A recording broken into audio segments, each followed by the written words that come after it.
Саламатсызбы, Рыскелд Жаныбекович. Мына жакында жаңы дем аттуу саясий бирикмеге кирдиңиз. Ушул бирикмеге киришиңизге себеби эмне болду? Маегибизди ушундан баштасак. Биринчиден, жаңы дем деген саясий тилектештик же ынтымакка киришиме бир гана нерсе себеп болду. Менин саясатта кала турган болсом, анда шайлоого бара турган адам болушум керек болчу. Мен буга чейин шайлоого барам деген ниетимди билдиргенмин, бирок СДПК партиясынын катарында барам деп айткан болчумун.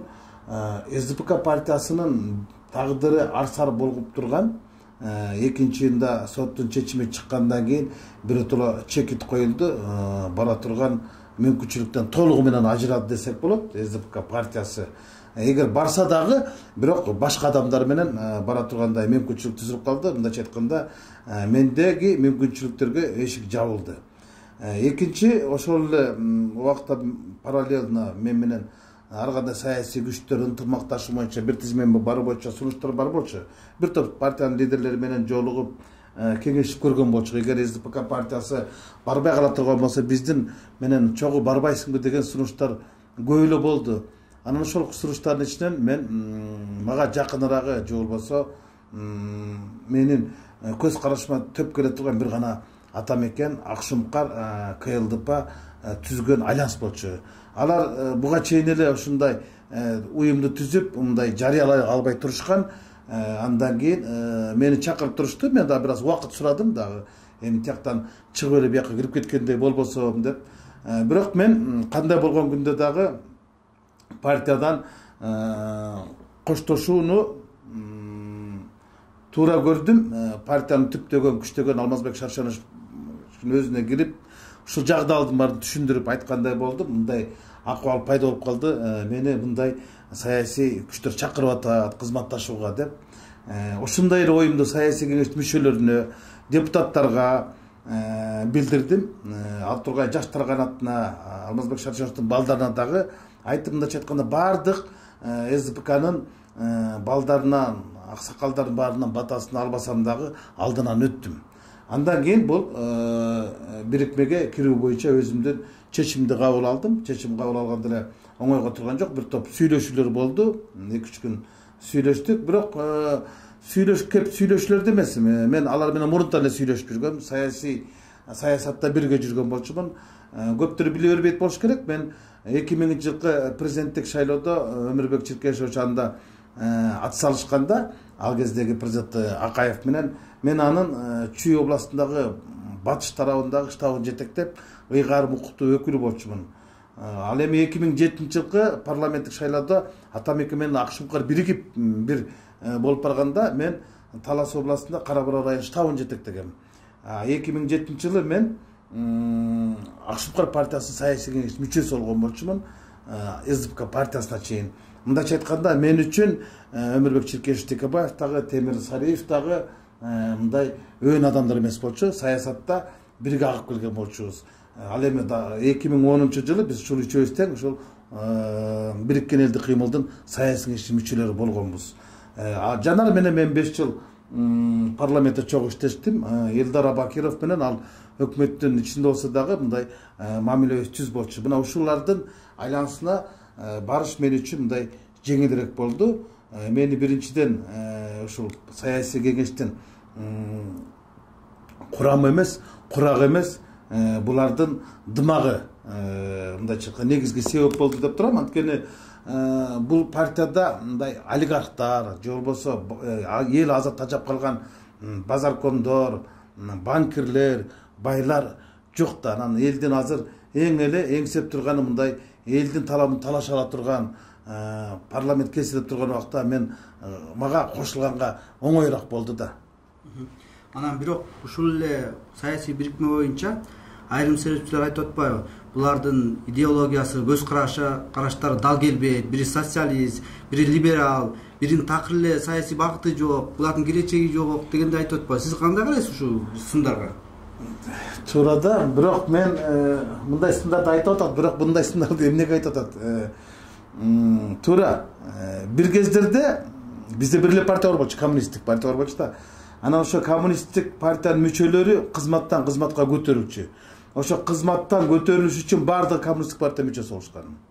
Кийин СССРдин эпохасы бүткөндөн кийин социалдар бийликке келгенден кийин баардыгы социал демократ болуп чыга келишти. Эртең бийликке бир либерал демократ келе турган болсо, мен бөркүмдө ишенем, баардыгы либерал демократ багытына өтүп кетишет. Бул эми турмуштун замандын агымы болуп атпайбы? Анан чын-чынына келгендечи, да айтып атат, Рыскелди деген социал демократ, Жанар либерал демократ, Текебаев деген ашынган социалист, Сариев белгисиз, анан булар кантип бир казанда булардын баштары кайнап калат дегендей өңүттү айтып атпайбы? Бирок чын-чынына келгенде Кыргызстандын калкынын бир 2% эмес 1% билбейт болуш керек. Социал демократтар менен либерал демократтардын айырмасын, алардын тутунган идеологиялык позициясын, мындай да ошол эле Сен-Семен, Фуре, Оуен ким десең азыр көптөр билбейт. Буну бир интеллигенциялар билет. Анан бул бизге бул батышта ушундай бар да, батышта оңчулдар, солчулдар, анан центрде ортомчулар үч эле партияга бөлүнүшөт, анан ошол агым менен гана күрөшүп келишет. Ошол алар жакташууну үчөт. А бизде 200ден ашык 300га жакын партия бар. Кимиси кайсы багытта баратканын эч ким түшүнбөйт. Мен азыр алыс кетпей эле карап көргүлө. Биздеги азыркы депутаттардын маселен Акылбек Жапаров социал демократ болбочу да, бирок бир болдон депутат болбоду.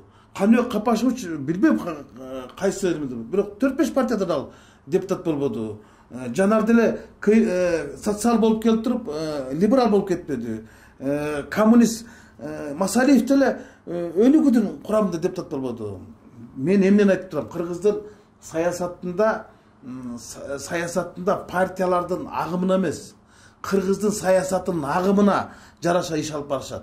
Ал эми идеологиялык агымдар ал башка. Бизде таптакыр башка нерсе. Мисалы, эртеңки саясий иш-чара бул шайлоодо биригип барган, бул ошол ынтымак менен бириксек бир колдон келет, чоңураак күч болобуз деген эле нерсе болчу. Анан мындан булар бириккен болбойт, булардын келечеги жок деген бул суу кечпеген нерсе.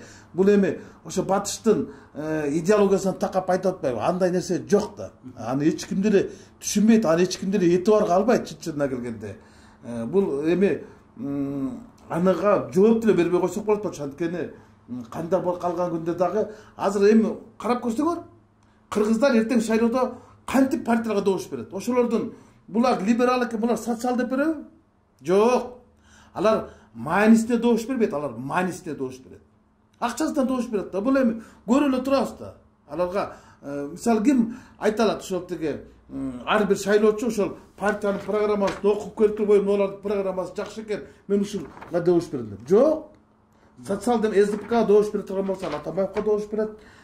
Жок, Атамекенге добуш бере турган болсо, Текебаевдин имиджи үчүн добуш берет.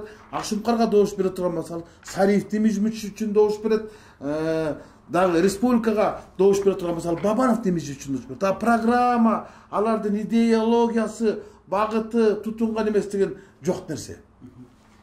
Анан ушул коомдо дагы бир пикирлер айтып атат да, мына сиздердин бирикмени бийликке карата оппозициялык маанайдагы бирикме катары түшүнүп атышат. Анан элдин үнүн башка партияларга салыштырмалуу коркпой айта алат деген көз караш бар да. Анан сиздердин президент болуу менен мамилеңиздер кандай болот? Бийлик менен мамилеңиздер кандай болот? Ушул багытта ойуңузду айтсаңыз.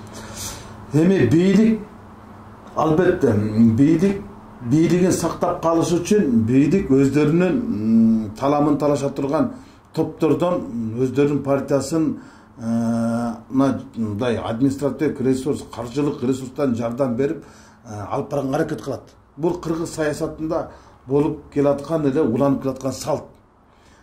Туура, бийликтен азыр 3-4 партия баратат биригип.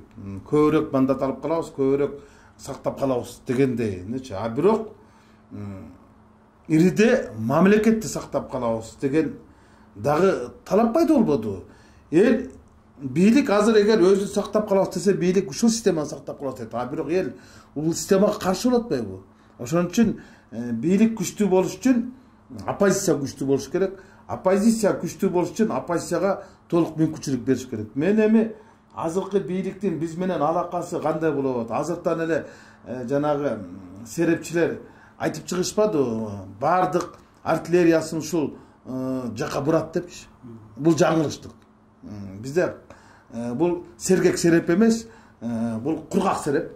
Мен айтып коеюн, азыркы бийлик үчүн биздин альянс, Атамекен альянсы, же болбосо жаңы дем бирикмеси бул коркунуч жаратпайт.